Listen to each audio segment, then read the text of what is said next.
जो हालात हैं वो सब आपके सामने है। क्या चीफ मिनिस्टर पंजाब, क्या चीफ मिनिस्टर सिंध, क्या चीफ मिनिस्टर बलूचिस्तान लाखों के मजमे में निकल सकते हैं? इसका सिर्फ एक ही जवाब है, नहीं। केपी का चीफ मिनिस्टर निकल सकता है,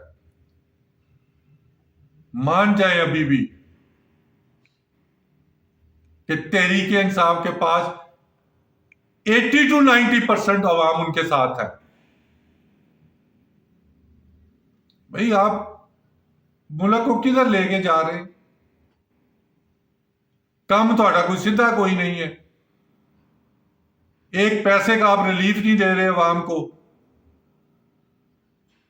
गरीब आदमी मर रहा है, एस्प्रिन की गोली नहीं मिल रही हॉस्पिटल्स में। 3 करोड़ बच्चे पहले ही स्कूल से बाहर थे और 1.5 करोड़ मजीद निकाल लिए गए हैं। पेरेंट्स उनकी वो नहीं दे सकते फीसिस।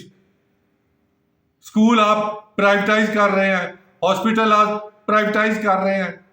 2018 के बाद एक भर्ती नहीं हुई, ना एजुकेशन डिपार्टमेंट में ना हेल्थ डिपार्टमेंट में। तो बातें करते हैं आप। कुछ खुदा का खौफ करो। ये स्टेट जो है ना बड़ी मुश्किलों से बनी है, तो इसको रहने दिया जाए। जो जेड़े थोड़े करतूत है ना PMLN दे, वो कोई अच्छे लक्षण नजर नहीं आ रहे। Crux of the matter